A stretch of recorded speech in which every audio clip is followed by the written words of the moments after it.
रुक करेंगे अगली बड़ी खबर का। मंत्री अमरजीत भगत की बीजेपी को चुनौती है। बीजेपी के नेता कसम खाएं कि आदिवासियों को किसने छला है ये बताएं।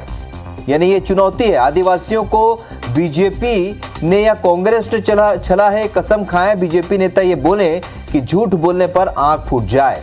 क्या कहा उन्होंने, आइए आपको सुनाते हैं। जो नेता भी बोलता है अपने आंख में हाथ रख के कसम खाए कि कांग्रेस आदिवासियों को फायदा पहुंचाया है कि बीजेपी ने पहुंचाया है, कौन उसके साथ छलावा किया है। आदिवासियों का आरक्षण को राज्यपाल के यहाँ अगर नहीं रोके हैं तो अपने आंख में हाथ रख के कसम खा लें कि बोले कि हम अगर झूठ बोल रहे हैं तो आंख फूट जाए। ऐसे करके अपने ईश्वर को साक्षी मान के एक बार बोल दें, मैं उनकी बात को मान जाऊंगा। चलिए, बीजेपी के नेता केदार कश्यप इस वक्त हमारे साथ फोन लाइन पर जुड़ चुके हैं। केदार जी, आप सुन रहे थे मंत्री अमरजीत भगत को कह रहे हैं कि किसने छला है, ये कसम खा के बताएं बीजेपी के नेता। देखिए, देश की आजादी के बाद सर्वाधिक जो कालखंड था वो कांग्रेस का कालखंड था और उस कालखंड में केवल एक ही परिवार का गुणगान किया गया।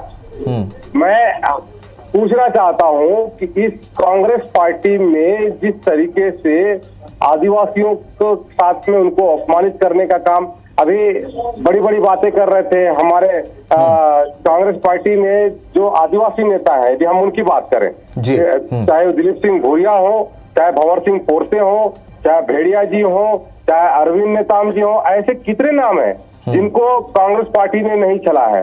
और दूसरी ओर जो हमारे आदिवासी क्षेत्रों में जहां शिक्षा, स्वास्थ्य, इसकी चिंता इस सरकार को करनी चाहिए, कांग्रेस सरकार को करनी थी, इसने नहीं किया। आज वहां पर प्रधानमंत्री आवास स्वीकृत होता है तो उसको कौन कहते हैं दबा कर बैठ जाता है। यहाँ पर यदि कहते हैं हमारे गरीबों को चावल दिया जाता है तो उस पर घोटाला कौन सरकार करती है। ऐसे कितने ही उदाहरण है जिस पर इस कांग्रेस पार्टी को जवाब देना होगा। यदि मैं चुनौती देता हूं कि कांग्रेस से कोई भी नेता आकर के मेरे सामने खड़ा हो जाए और वो अपनी बात को रखे, हम अपनी बात को रखेंगे और वो अपनी सरकार की उपलब्धियों को गिनाए और हमने जो काम किया है उसको हम गिनाएंगे। तो मैं समझता हूं कि कांग्रेस पार्टी यदि हमारे लोगों के साथ में न्याय करती, हमारे लोगों को उचित व्यवस्था करती तो हमारा क्षेत्र इतना पिछड़ा नहीं रहता। कांग्रेस विधायक गुलाब कमरो भी हमारे साथ फोन लाइन पर जुड़े हैं। गुलाब कमरो जी, सुन रहे थे आप, केदार कश्यप जी चुनौती दे रहे हैं कि आए हमारे सामने और ये साबित करें, हमसे बात करके दिखाएं कि आदिवासियों के लिए उन्होंने क्या क्या कहा है, क्या क्या किया है, और इन्हीं तमाम बिंदुओं पर वो चुनौती दे रहे हैं कि वो चर्चा के लिए भी तैयार है। मैं आपको बताना चाहूंगा कश्यप जी, 15 साल भाजपा की सरकार थी, कितना आदिवासियों के हितैषी थे इनकी सरकार, रमन सिंह की सरकार, वो आप भाली भांति जानते हैं। मैं आपको बताना चाहूंगा छत्तीसगढ़ में भूपेश बघेल जी की सरकार बनने के बाद से जो इन्होंने जिन आदिवासियों को नक्सली बताकर जो जेल में डाले थे उसको हमने रिहाई कराया, वहाँ के आदिवासियों की जमीन का हमने रिहाई कराया।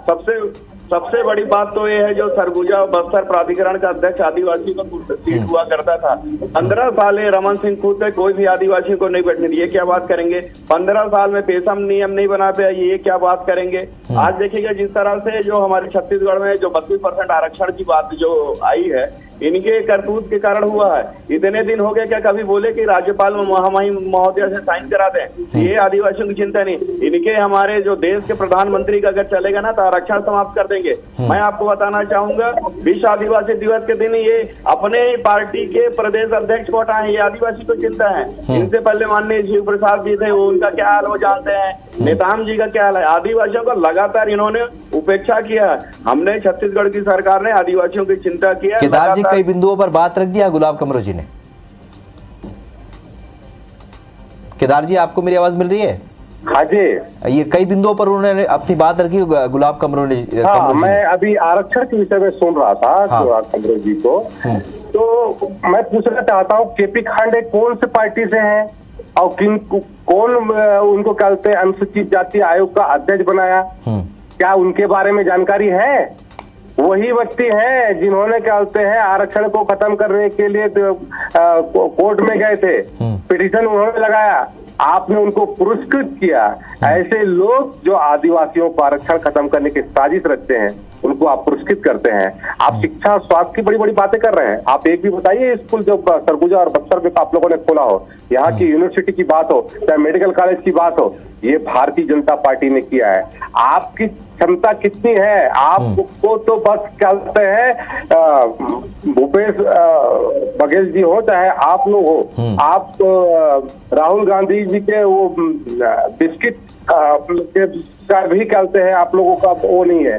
ये स्थिति यहाँ पर निर्मित हो गई है। तो कहीं ना कहीं से इस पर आप लोग विचार करिए कि पूरे देश के लोग आज भारतीय जनता पार्टी को किस तरीके से वो कर रहे हैं। आज देश का सर्वोच्च पद पर माननीय राष्ट्रपति के पद पर माननीय द्रौपदी मुर्मू जी हैं, उसका भी विरोध आप लोगों ने किया।